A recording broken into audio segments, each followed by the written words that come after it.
What's up, guys? Welcome to this brand new episode of The Hill Dudes. In today's episode, we have with us someone from the summit of Mount Everest तो नहीं पर लुम्पारिंग, वो भी मतलब हमारे शिलोंग वासी के लिए एक एक्सप्लोरेशन से कम नहीं। अगर हम कहते हैं कि सुबह मॉर्निंग वॉक पे लुम्पारिंग जाए तो सब ना एक साथ व्हाट्सएप ग्रुप में नो नो नो सब लीव कर देंगे क्योंकि बहुत ऊंचाइयों से। हमारे पास आज है दीक्षित रॉय और हमें वैसा ही फीलिंग हो रहा है जैसे एडमंड हिलरी और टेंजिंग नोर्गे के साथ बात करते हुए आया होगा किसी को। अब दीक्षित, ऊंचाइयों से कैसा लग रहा है? ये तो बहुत अच्छा लग रहा है, बस बर्फ की कमी है, बाकी ठीक है। पहाड़ों में बैठे हुए मजा आ रहा है। आधा शिलोंग देखने को मिलता है सुबह सुबह उठ के। और क्या बोल सकते हैं, लोग यहाँ पे आते हैं, ड्राइविंग प्रैक्टिस करने आते हैं कभी कभी। और अच्छा भाई, तुमने सुबह सुबह क्या हिमालय देखा है क्या? लुम्पारिंग से I was coming to that. ये स्पेशल अट्रैक्शन है नवंबर के मंथ में। वहाँ से व्यू सब लोगों को यहीं से फोटो खिंचवा के फेसबुक में अपलोड करना होता है, इंस्टा में स्टोरीज देते। Finally Himalayas. अरे क्या बोल सकते हैं अभी। चलो हम भी थोड़े नजदीक हो गए, नजदीक है थोड़े हिमालयस के। और क्या, तो ये क्या पहले से ही दिखता आ रहा है ना? ये रिसेंटली नया ट्रेंड शुरू हुआ है, पहले से ही तो है ना? पहले से दिखता है वो। अभी लोग रियलाइज कर रहे हैं कि इसको सोशल मीडिया में भी लाना है, तो इसलिए ऑल दिस आई। ये दिखता पहले से होगा पर लोगों के पास शायद पहले साधन नहीं था, कैमरा अच्छा नहीं था। तो पहले हमारे पास वो वीजीए कैमरा हुआ करता था ना, उसमें सिर्फ क्लोज शॉट से दिखते थे, इसलिए शायद अभी बढ़ गया है हिमालय के पिक्स। पहले स्टोरीज में व्यूज और पोस्ट में लाइक्स और ये सब कमेंट्स का चिंता भी नहीं था। तो ये सब तो अभी शुरू हुआ है। और अब तो लुम्पारिंग में भी इंटरनेट वाईफाई आ गया है, तो लोग वहां से ही अपलोड कर देते हैं। पहले नीचे आते थे अपलोड करने फोटो खींच के लाफान। पहले कॉल देने के लिए घर के बाहर आना पड़ता था। थैंक्स टू वाईफाई में घर के अंदर बैठ के तुम लोग से बात कर पा रहा हूँ, वरना ठंड में बाहर जाना पड़ता है छत पे। ये नेटवर्क लुम्पारिंग का ठीक क्यों नहीं हो रहा है भाई? क्या क्या कहना है तुम्हारा? नहीं, एक्चुअली बात ये है कि ये साइड में टावर्स नहीं है। ठीक है, और सबको लगता है कि टावर लगा दिए मतलब कैंसर से मर जाओगे सब। अच्छा, तो अभी ये इनसिक्योरिटी जब तक जाएगा नहीं, क्या कर सकते हैं। थोड़ा अवेयरनेस चाहिए इस बारे में लोगों को कि नहीं, ऐसा नहीं होता है डायरेक्टली। अच्छा, बहुत सारे फैक्टर्स हैं, तो till then we have to face this problem. क्या कर सकते हैं, ना कॉल्स आता है, ना इंटरनेट कनेक्टिविटी अच्छा है कुछ, बट स्टिल वी आर मतलब afraid of something which has not happened. या राइट। ये सबका दिमाग में ही है, मतलब ये डर, और ये काफी सालों से चलता रहा है, अभी तक वही डर है कि लगा दिया मतलब खत्म बात। तो वैसे तो हमें अब तक जिंदा रहना ही नहीं चाहिए। अगर ये है लुम्पारिंग वासियों को जिंदा रहना चाहिए। हम सब यहाँ पे अश्वत्थामा का पूरा पाड़ा हो जाता था, यहाँ पे पूरा लोकेलिटी अश्वत्थामा में घूम बन के घूम रहा है यार। ये तो ऐसा नहीं है, लेकिन ठीक है। तो for our for our listeners today, आज का एपिसोड थोड़ा डिफरेंट है। We are shifting to a different genre. तो आज हम बात करेंगे किस्से और कहानियाँ और कॉन्स्पिरेसी थ्योरीज। और डिस्क्लेमर है कि please don't take anything seriously. यहाँ पे कोई फैक्ट चेक वगैरह कुछ नहीं हुआ है। पहले से ही बता दे रहे, ईंटें मारना है तो लुम्पारिंग तक पहुँचना नहीं है, आपको ऊपर चढ़ के आना होगा। तो इसी के साथ चलिए शुरू करते हैं।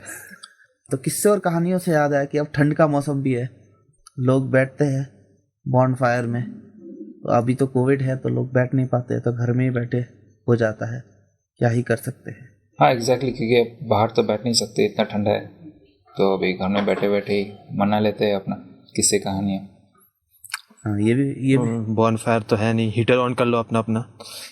हाँ या फिर जिसके पास MI का फ़ोन है वो MI का फ़ोन सामने रख दो, बस हो जाए हीटर का काम। बहुत तेज हो रहे हो, सीरियसली वो मेरे पास एमआई का फोन है यार, रेडमी का फोन लेके बहुत तेज हो रहे हो, मेरे पास भी हमारे। हाँ, शुरू करते हैं किस्सों का सिलसिला। तो जिनको पता नहीं है, दीक्षित ने एक बहुत बड़ा फाउंडेशन शुरू किया है। वो एनजीओ से अच्छा। काफी बड़ा फाउंडेशन, कोई भी एनजीओ को बीट दे देगा ऐसा एक फाउंडेशन। तो अच्छा, उसके नाम पे बहुत लोगों ने देखा होगा, एक इंस्टा पेज भी था, काफी फेमस हुआ था बीच में, तो जो हमें बंद करना पड़ा because of unavoidable circumstances, internet के इशू वगैरह के लिए। तो उसका नाम था क्लैरिटी प्रोवाइडर्स। तो clarity as a concept Dikshit अब आपको समझाएंगे, चलिए ओवर टू यू भाई। देखिए, क्लैरिटी है something which is very complicated अगर आपने खुद वो एक्सपीरियंस नहीं किया है तो बेसिकली ये इनवॉलेंटरी मैच मेकिंग, ठीक है, जहाँ पे आप दूसरों के पार्टनर्स ढूंढ रहे हो without being directly involved in it. तो अगर मैं रेफरेंस लूँ आपके पॉडकास्ट से, ओके, जो एपिसोड्स आपने रिलीज किए हैं, अगर मैं रेफरेंस ले सकूँ तो आपका बिल्कुल, पहला एपिसोड था अबाउट पॉलिटिक्स। आपका पहला एपिसोड था अबाउट पॉलिटिक्स, जहाँ में आप लोगों ने बात की है यूएस प्रेसिडेंशियल इलेक्शंस के बारे में, Joe Biden versus Donald Trump, Republicans versus Democrats. So clarity क्या है, जब आपको पता नहीं इन दोनों में से किसको चुने, ठीक है, या जो बिडेन या फिर डोनाल्ड ट्रंप, ना सडनली अगर कोई रियलाइज करे कि there is a third candidate to Kanye West, okay, तो that Kanye West is the clarity provider. अच्छा, the moment you see Kanye West, things become very clear कि नहीं, इसको तो वोट नहीं देना है, कोई और एक कैंडिडेट दे देते, दोनों में से इट बिकम्स इजी, ठीक है। Then recently we had Bihar elections, now Tejashwi Yadav versus Nitish Kumar, किसको बनाए? The moment Chirag Paswan enters the scene, things become clear, इसको तो नहीं देना है, ठीक है, ये हो गया है, एज सिंपल एज दैट। तो यही है। अभी Steve Smith versus Virat Kohli, कौन है बेस्ट? ठीक है, अब the moment Rishabh Pant enters the chat, खत्म, आपको पता है whom to choose, बहुत इजी हो गया ये। तो वही बात है, सेम क्लैरिटी ऐसा ही होता है। We are the third option, जिसको देख के पता चल जाता है नहीं, ये तो नहीं है बंदा, this is not the one, इसको आराम से रिजेक्ट कर सकते हैं। अब बाकी जो मेरे ऑप्शन से बहुत सही है, इनको चूज कर लेते हैं। सही। ये है क्लैरिटी, मतलब इनवॉलंटरी मैच मेकिंग। आप खुद भी कुछ कर नहीं रहे, दूसरे भी कोई कुछ कर नहीं रहे, बस आप माहौल में जाते, बस सेटिंग हो जाती है दूसरों की, आपकी नहीं। बहुत बढ़िया कॉन्सेप्ट है, और इसको आप जितने जल्दी मतलब जहन में घुसा लो उतना आपका फायदा है। तो इस बढ़िया कॉन्सेप्ट से मुझे रूबरू कराया था दीक्षित ने कॉलेज के दौरान, जब हम बैठे थे ऐसे ही वेले, जो कॉलेज में सब बैठे रहते हैं, तो उसी दौरान बहुत सारे किस्से और कहानियाँ हुई है कॉलेज में। तो उसमें से एक किस्सा है जो दीक्षित आपको बताएंगे कि मतलब लोगों को गाड़ना तो सुना ही होगा आपने कि रोज कोई गाड़ सकता है मिट्टी में, द बरियल ऑफ रोज। तो इस किस्से का शीर्षक है दीक्षित, वो बताएंगे अपना प्रैक्टिकल एक्सपीरियंस। अभी जो रोज डे होता है कॉलेज में, तो देखिए, रोज डे ऐसा एक दिन है जो हमारे क्लैरिटी प्रोवाइडर्स वालों के लिए मतलब बहुत ही महत्वपूर्ण दिन है। अब इस दिन में क्या होता है कि आपके पास बहुत अपॉर्चुनिटीज़ है क्लैरिटी देने के लिए, किसी को भी दे सकते हैं आप, कोई भी स्ट्रीम, कोई भी डिपार्टमेंट, कोई भी सेक्शन, किसी को भी दे सकते हैं आप, teacher, students, anyone and everyone, ठीक है। आपको करना ये होता है कि बस आप रोज लेके खड़े रहेंगे, ठीक है। अब ऑपोजिट साइड में जो भी है रोज लेने वाला, अब वो सोचेंगे किससे ले किससे नहीं ले, उसके लिए डिसीजन लेना बहुत मुश्किल है। The moment they see you with the rose, उनके लिए क्लियर हो जाता है नहीं, इससे तो नहीं लेना है भाई, बाकी सब ठीक है। तो ऐसे ही हुआ था कि देखिए हमें तो पता ही है होने वाला है, 2 साल का एक्सपीरियंस भी रहा है। तो 3rd ईयर में जब थे ऐसे ही गए थे, थैंक्स टू अरिजीत, उन्होंने एक गलत बात बोल दी, एक झूठ जिसके वजह से पूरा सीन बदल गया वहाँ पे। ठीक है कोई ना, तो रोज से हमें पता है खर्चे करके कोई फायदा नहीं है, लेने वाला कोई है नहीं। तो फिर भी सोचा कि चलो एक ले लेते, ट्रेंड फैशन जो भी बोल दे, ले लिया। अब मुद्दा था इसको देंगे किसको, लेने वाला तो कोई है नहीं। पूरा दोपहर घूमा यहाँ वहाँ, शाम गई रात गई ना, नहीं मिली, क्या करे। उसके अगले दिन था संडे। अब जब रोज डे में मिला ही नहीं किसी को देने के लिए ये चीज, ब्लेजर के पॉकेट में रह गया वो, तो उसका तो कुछ तो कर सकते हैं। तो ये रोज लिया था, बहुत सारे अरमानों के साथ लिए थे ये रोज। तब क्या करी, इस अरमानों को कहीं तो करना पड़ेगा, energy has to be transform in some other form. तो उसको लेके गए, धरती माँ में गाड़ दिए। साथ में और 4 लौंडे थे, उनको ही बुलाया, आओ भाई देखो ये हो रहा है। तो फर्स्ट टाइम शायद से कोई ये कुछ देखा होगा कि इंसान तो दफनाते हैं लोग। मैंने अरमान दफना दिए, मतलब अभी कोई आशा ही नहीं रहा। और नहीं, उसके साथ सारी आशाएं दफना दी गई। कि अगर इतना बड़ा अपॉर्चुनिटी है, आप किसी को भी दे सकते हो, उसके बाद भी आप दे नहीं पाए, तो मतलब आपको देना ही नहीं था, आपके लिए है ही नहीं स्कीम। तो ऐसे में बंदा करे क्या, दफना दिए। तो उसी के साथ कॉलेज लाइफ भी ऐसे ही दफन हो गया। तो कॉलेज लाइफ की ये कुछ किस्से थे। एक और किस्सा था कॉलेज में, जिसके लिए हम जाते हैं कॉलेज में, पढ़ाई पढ़ाई पढ़ाई, कुछ और मत समझो भाई लोग। इसके लिए हम जाते हैं कॉलेज में, उसकी बात हो जाए थोड़ी कि एग्जाम्स आते थे, सेमेस्टर एंड में सबका रिजल्ट आता था। तो किसी का बैग लगता था, कोई टॉप मार जाता था। एक बंदा था जो .30 लेके आता था, वो एक कोट है ना, it doesn't matter if you win by an inch or a mile, winning is winning. उसको उन्होंने सर्च कर दिखाया, तो इसके बारे में वही बताएंगे आपको। .30 रूल। सो .30 भी एक अजीब सा चीज है। अब इसको कैसे, इसको समझाना बहुत, मतलब लोग समझ जाएंगे, जो लोग रगड़ रगड़ के पास होते थे उनके लिए बहुत आसान है ये बात समझना। अब किसी को इंटरेस्ट नहीं है टॉप करने का, टेंशन भी है कि उसको बैग भी नहीं लाना है, तो उसके लिए जो मापदंड है वो है 30। तो 30 ला दो, बस सारी समस्याओं के हल हो गई।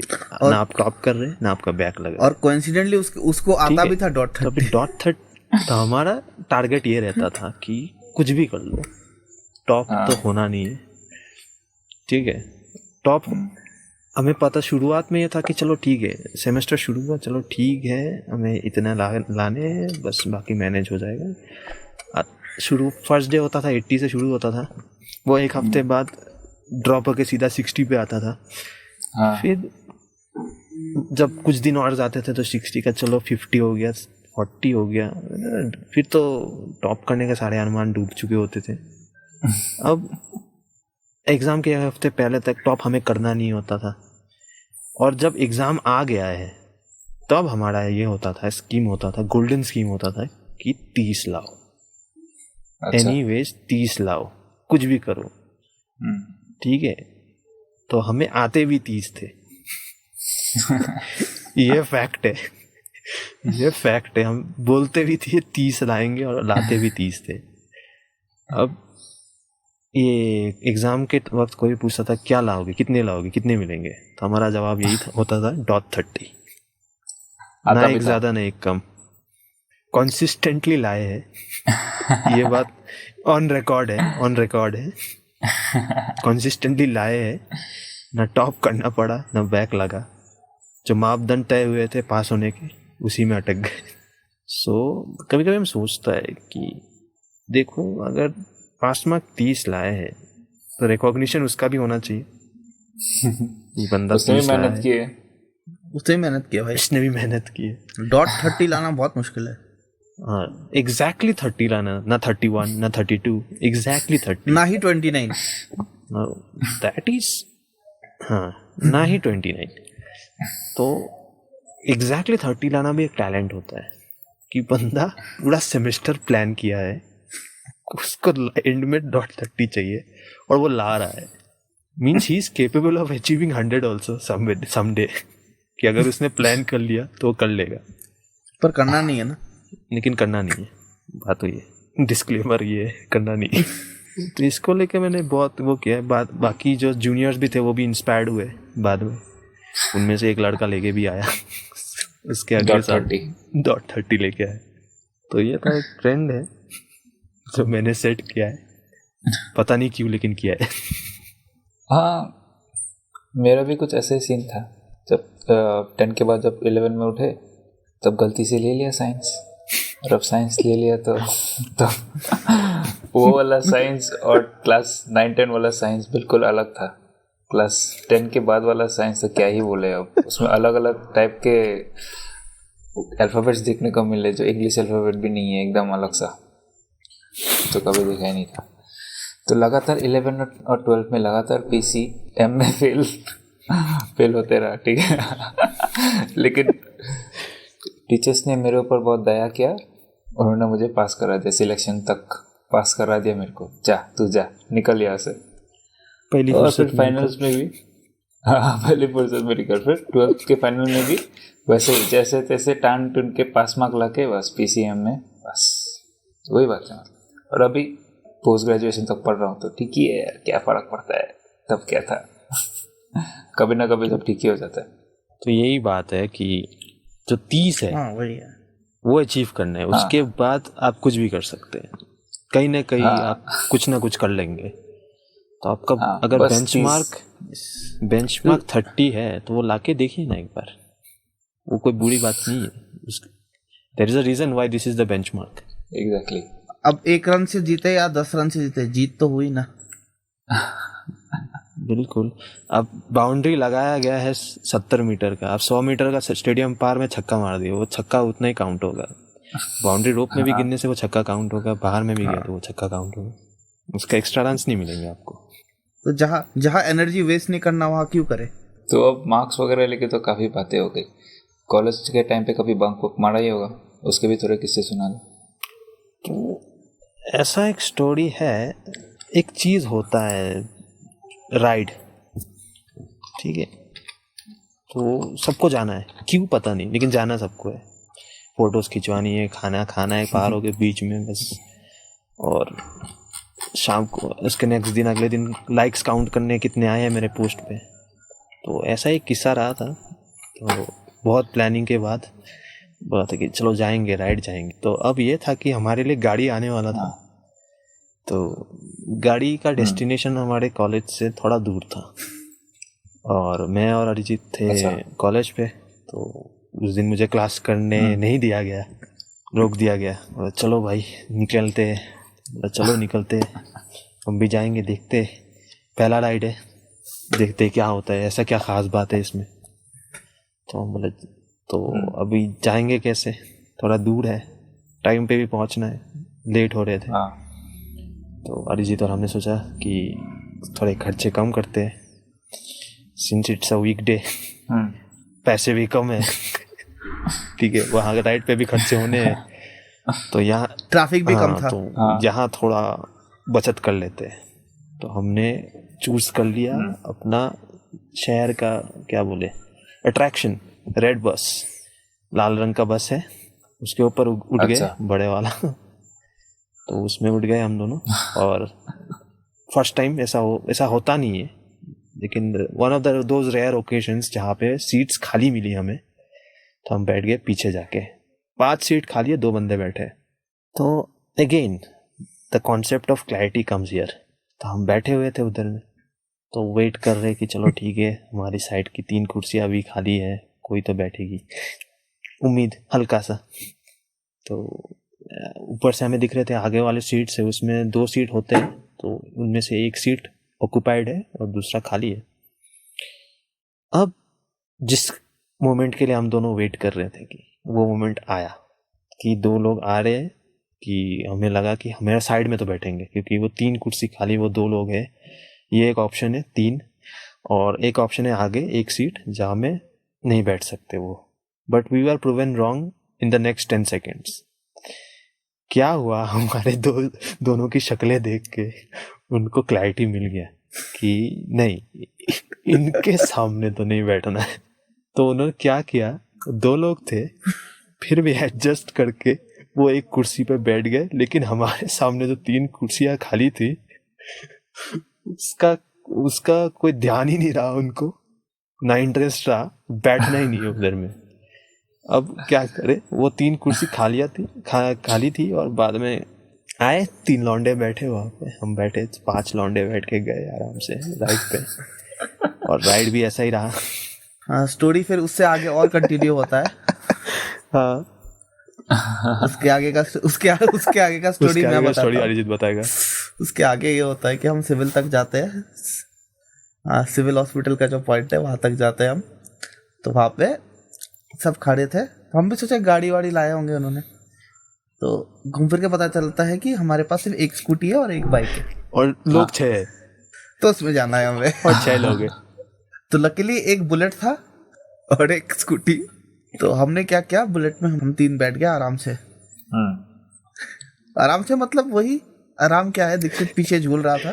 If someone wants to know how strong the vibration of bullet is, kindly ask me sometime. कभी आप पूछिए मुझे कैसे फील होता है वो जो रॉड वाइब्रेट होता है पीछे। बुलेट में लद्दाख सब गए हैं, लेकिन बुलेट में ट्रिपलिंग मार के कितने लोग गए हैं वो बताओ। बहुत जोर का वाइब्रेट होता है। जो लोग सोच रहे हैं कि मतलब ये ट्रैफिक रूल्स का वायलेशन है, तो सॉरी, आप लोग भी ये सब कर चुके होंगे। कभी ना कभी हर किसी ने किया होगा ये। हाँ, इतना लॉ अबाइडिंग सिटीजन कोई नहीं है। अगर लॉ के बारे में जानना है तो हाँ, do check out our episode with Punita. Yes, episode 5। Promotion करना चाहिए। प्रमोशन सही है। हाँ, तो बाइक में गए, तो चलते चलते फिर एक जंक्शन में आए, तो वहाँ पे एक पुलिस खड़ा था शायद, राइट? हाँ, एक्चुअली उस टाइम इलेक्शन का टाइम चल रहा था। पुलिस था ना, इलेक्शन का टाइम चल रहा था, तो चेकिंग चल रही थी, हर जगह चेकिंग चल रही थी कि कोई पैसे इधर उधर तो नहीं कर रहा और अलग सामान। तो वही चेकिंग के दौरान कहीं पे भी चेकिंग हो जाता था, अनएक्सपेक्टेड जगहों पे चेकिंग हो रहा था। तो वैसे ही हम जा रहे थे 3 लोग, तो हमें रोका गया और हम रुके भी ऐसे जगह पे उतरने के लिए। हाईवे है, मैं उतर गया कि चलो 2 लोग हैं, मैं चल के निकल लूंगा, ये बच जाएंगे। अब उतरते ही बाएं साइड में मैंने देखा वहाँ एक सीआरपीएफ का जवान खड़ा हुआ, मुझे देख रहा है। मैं सीधे उसके सामने ही उतरा। मैं उसके तरफ देखा, वो मेरी तरफ देखा, एक आई कांटेक्ट हुआ। वो मुझे ऐसा शायद बताना चाह रहा था कि भाई ऐसी भी क्या मजबूरी है, यहाँ उतर गए मेरे सामने, किसके लिए ढोंग रच रहे हो, सब दिख रहा है, वो सीधा रास्ता है, कोई टर्निंग तो है नहीं जो हमें दिखा नहीं कि आप 3 लोग आ रहे हैं। तो जैसे तैसे वहाँ से निकले, कुछ हुआ नहीं। वो बोले ऐसा आगे मत करना। उन्हें क्या पता था हम फिर वही रास्ते से वापस आएंगे। फिर आते वक्त देखा नहीं है कोई वहाँ पे, आराम से आगे बताएगा कि हल्का विंटर सीजन जब चल रहा हो, उसमें आप अगर टी शर्ट पहन के निकल गए घूमने ड्राइव पे, तो क्या क्या हो सकता है आपके साथ, ये अरिजीत बेटर एक्सप्लेन कर पाएगा।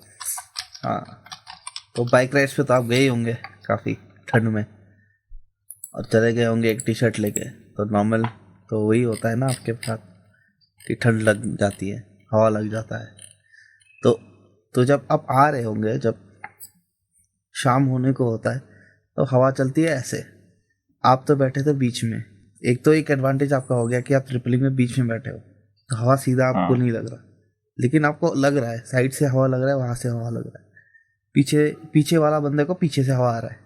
तो मैं एकदम सेट लोकेशन में बैठा था। तो ये रोड पे आपने भी एक्सपीरियंस किया होगा कि जब आप कोई ट्रक के नज़दीक आते हो, ट्रक जो वो धुआं छोड़ता है, गर्म धुआं, तब आप जब बाइक से गुजर रहे होते हो बिना किसी जैकेट या अभी कुछ सर्दियों के मौसम में ठंड के कपड़ों के साथ प्रोटेक्शन लेके, वो जो गर्म हवा थोड़े टाइम के लिए आता है ना, आपको लगता है कि पोल्यूशन लेके जो इतना सारा कंट्रोवर्सी हो रहा है, कभी कभी पोल्यूशन भी बहुत काम की चीज कर देती है।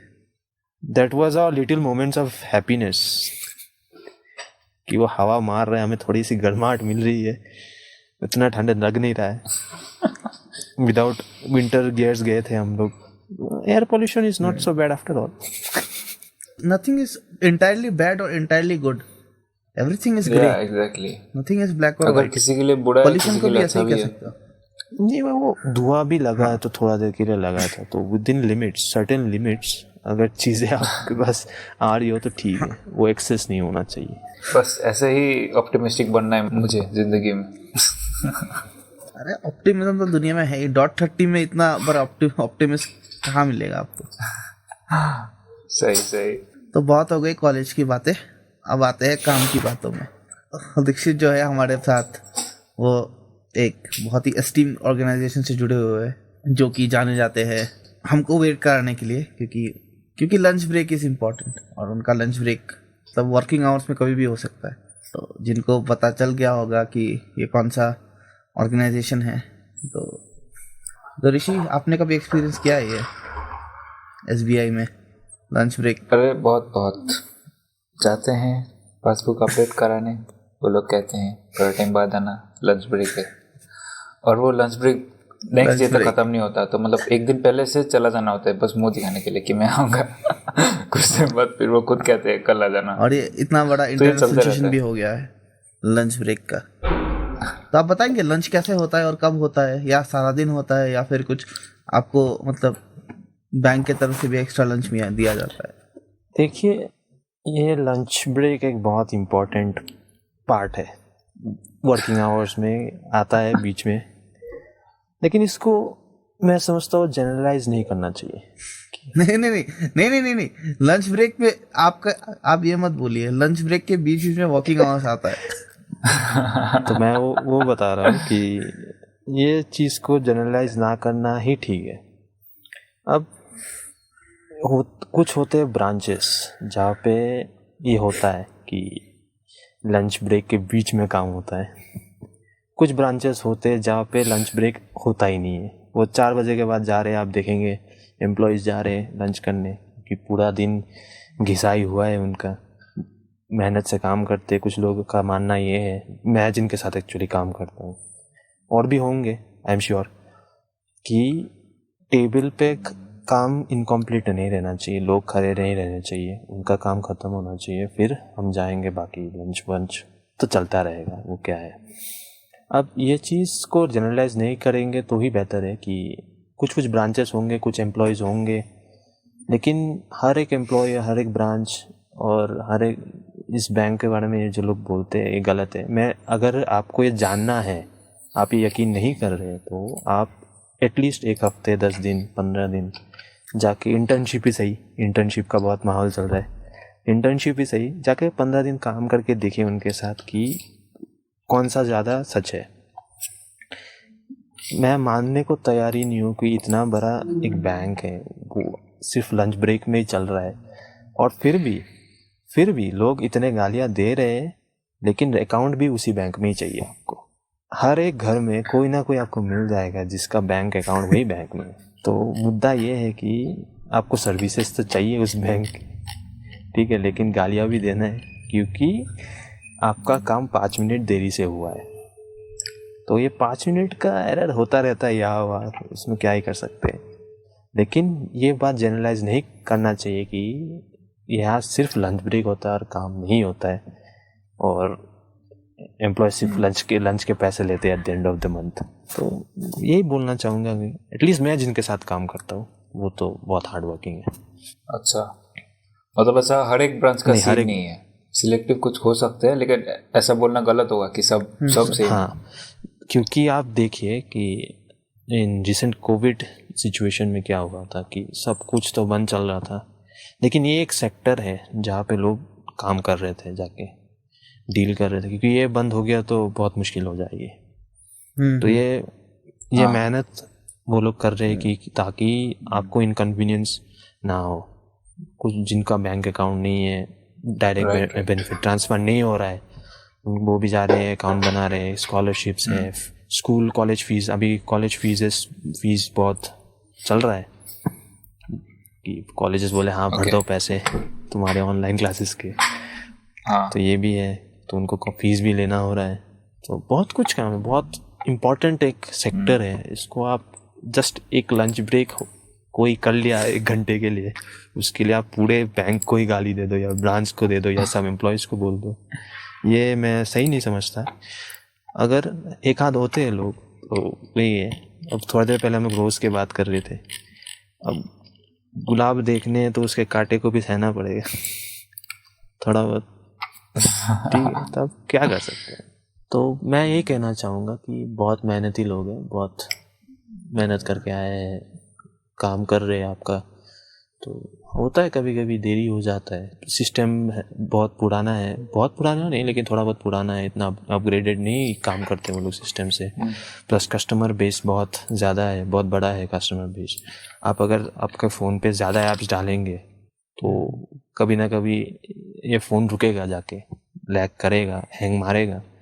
तो आप सोचिए, इतना बड़ा एक देश है, इतने लोग हैं, और हर एक हाउस होल्ड में आपको मिल जाएगा कि एटलीस्ट एक बंदे का तो अकाउंट है उसमें। तो आप सोचिए कितना बड़ा कस्टमर बेस है, तो उसको भी संभालना है। होता है, देरी हो जाता है, inconvenience is regretted, but don't generalize this issue. Lunch break पूरा नजरिया ही बदल दिया आपने लंच ब्रेक का। आज से लंच वाला जोक नहीं मारेगा कोई। हाँ, आज से मैं लंच ही नहीं करूँगा, सीधा breakfast as a tribute to our hard working bankers.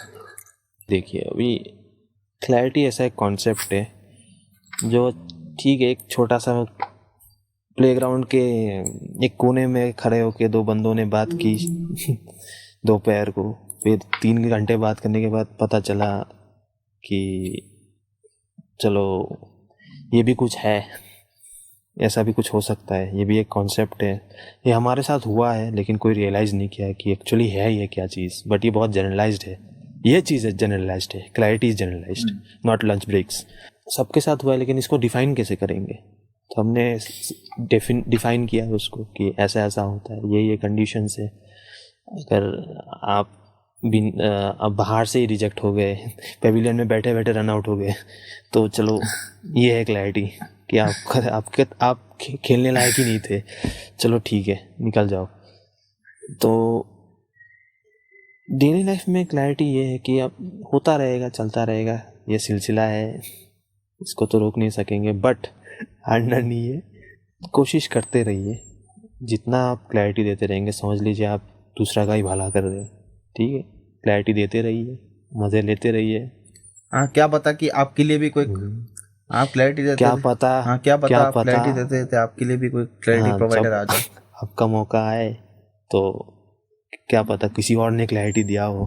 B grateful to them also कि उन्होंने भी क्लैरिटी, तो वी शुड बी थैंकफुल, उन्होंने भी क्लैरिटी दिया होगा। हाँ, सो मैं बोलना चाहूँगा कि हर एक कहानी, हर एक किस्से के पीछे कोई ना कोई क्लैरिटी प्रोवाइडर रहा है, हर एक रिश्ते के पीछे कोई ना कोई एक क्लैरिटी प्रोवाइडर रहा है। तो ट्रिब्यूट्स टू देम, उन्होंने ये चीज़ आसान कर दी, the rejection part, run out. तो आप ये ना सोचिए कि आप रिजेक्ट हुए, आप ये सोचिए कि आपके वजह से किसी का भला हुआ है, किसी का जोड़ी बना है, किसी, तो you are the involuntary match makers. तो match making is not a bad thing after all, I don't think so it's a bad thing. तो ऐसा ना सोचिए, डिमोटिवेट ना हो जाए, सोचिए जितना क्लैरिटी देते रहेंगे उतनी दुआएं मिलती रहेंगी। बहुत सही, बहुत सही। On that clarity driven note, Dikshit बहुत अच्छा लगा बात करके।